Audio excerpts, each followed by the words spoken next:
Ya, ada dua analisa berbeda tadi disebutkan oleh dua narasumber. Di satu sisi, dakwaan dinilai mengungkap persiapan perencanaan yang kuat, tapi di sisi lain kuasa hukum menilai dakwaannya masih banyak bolong-bolongnya. Rekayasanya tidak begitu dimunculkan, lalu banyak penghalusan kata sehingga menyebabkan ada potensi dakwaan ini menjadi lemah. Pakar Hukum Pidana Bang Teguh Nasrullah, tanggapannya? Ya, terima kasih. Saya ingin menyampaikan pertama saya bisa memahami kegelisahan yang disampaikan oleh adik saya Johnson Panjaitan ini. Saya katakan adik baik dari sisi umur maupun di LBH Jakarta, saya duluan baru kemudian Adinda Johnson. Ya, apa yang disampaikan Johnson ini tidak terlepas dari adanya persoalan masa lalu di lembaga penyidik, bahwa begitu banyak dulunya rekayasa-rekayasa yang terjadi dalam tahap penyidikan, sehingga ketidakpercayaan publik yang dari dulu sampai sekarang masih melekat, ditambah lagi keadaan-keadaan yang ada sekarang. Nah, kemudian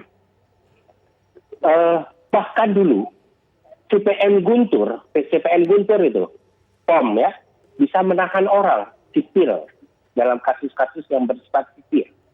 Nah, tapi kemudian ada perubahan-perubahan, namun perubahan ini masih belum sebagaimana yang kita harapkan. Masih banyak bolong-bolongnya. Kegelisahan Adinda Johnson harus kita apresiasi, harus kita tempatkan pada satu porsi tertentu untuk dan dalam rangka memperbaiki keadaan ini. Jangan ada satu pembiaran pun terhadap bentuk rekayasa manapun. Nah, namun di sisi lain, ketika saya harus membahas sebuah perkara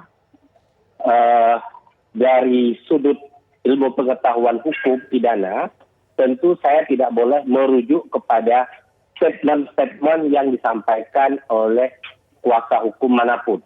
Baik kuasa hukum korban, kuasa hukum para tersangka atau terdakwa, tidak boleh. Yang namanya kita kuasa hukum selalu kadang-kadang ingin memberikan opini awal terhadap apa yang nanti kita perjuangkan di tahap pembuktian. Saya yakin sepenuhnya, sama sebagaimana yang disampaikan Prof. Gayus Lumbun tadi, bahwa jaksa penuntut umum tidak mau menempatkan dirinya sebagai bemper untuk perkara ini. Oleh karena itu, jaksa penuntut umum tidak akan main-main dalam membuat surat dakwaan. Jampidum akan mempertaruhkan nama baiknya kalau main-main dalam surat dakwaan. Dia masukkan dakwaan pertama 340 pembunuhan berencana. Jika indikasi atau pembuktian tidak kuat, akan korban jampidumnya. Terus kemudian saya yakin, walaupun ada sebuah asumsi yang kita peroleh sekarang, karena ini kan berdasarkan pemberitaan-pemberitaan yang ada, bukan fakta dari hasil berita acara yang kita lihat. Hanya satu saksi yang mengatakan terdakwa FS melakukan penembakan. Namun tidak mungkin jaksa penuntut umum berani membawa 340 jika tidak didukung oleh alat bukti lain. Hanya saja bagaimana pembuktiannya nanti. Oleh karena itu, saya mengatakan saya tidak bisa menganalisis kasus ini secara benar sebelum fakta persidangan terungkap. Masih sangat mentah kalau saya analisis. Hanya saja saya bisa melakukan analisa sekarang berdasarkan statement-statement. Nah, ini yang sangat mengganggukan adalah statement yang sebelumnya.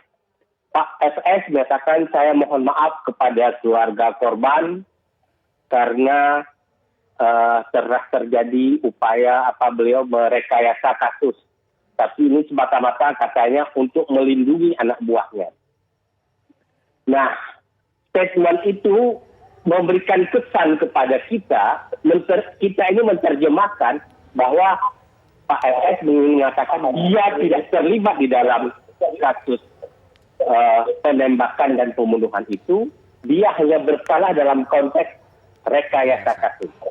Nah, kemudian beliau ingin menyatakan juga bahwa anak buahnya itu salah dalam menerjemahkan kalimat hajar.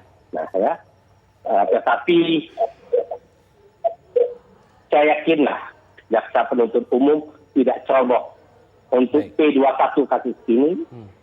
Kemudian dia buat surat dakwaan seperti itu, pasti didukung dengan banyak alat bukti. Mungkin saksinya hanya ada satu orang tadi. Itu pun kita anggap dulu tidak berubah nanti Baradae kesaksiannya ya. Tapi ingat tuh, ada alat bantu, ada hukum untuk membantu tegaknya hukum acara pidana ini. Ilmu bantu namanya. Balistik itu kan bagaimana peluru, arah peluru, itu akan ilmu bantu. Kemudian peluru siapa saja yang ditemukan di situ. Nah, dalam berita-berita sebelumnya disebutkan ada beberapa jenis peluru yang ada di tubuh maupun yang keluar dari tubuh. Ya, atau yang melukai tubuh itu. Itu kan sebuah ilmu bantu. Ada forensik, ilmu bantu juga. Ya. Nah, hakim dalam memutuskan perkara pasti akan mempertimbangkan keadilan. Baik. Tidak akan main-main hakim karena ini nyawa manusia. Baik. Ya.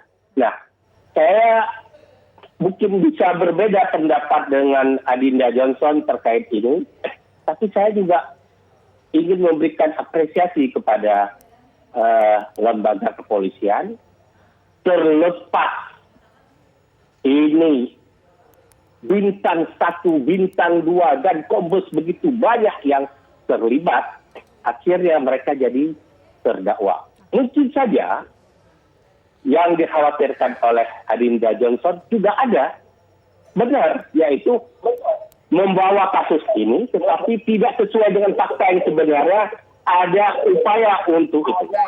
Namun, adanya bintang 2, adanya bintang 1, dan beberapa kombes, kemudian AKBP, Kompol, yang bahkan AKP yang ditarik dalam kasus ini. Ada yang ditarik dalam kasus pembunuhan, hilangnya nyawa orang lain, ada yang ditarik dalam rekayasa kasus, obstruction of justice. Tapi itu sudah luar biasa loh. Baik. Sulit dunia kita harapkan seperti ini. Oke, Ya. Nah pertanyaan selanjutnya mungkin harus kita jawab, memang terlalu dini untuk menganalisis apakah kira-kira bisa dapat hukuman maksimal atau justru dapat hukuman minimal. Apakah ada celah seperti itu? Nanti akan kita coba bahas ya pemirsa, usai jeda berikut kami kembali sesaat lagi.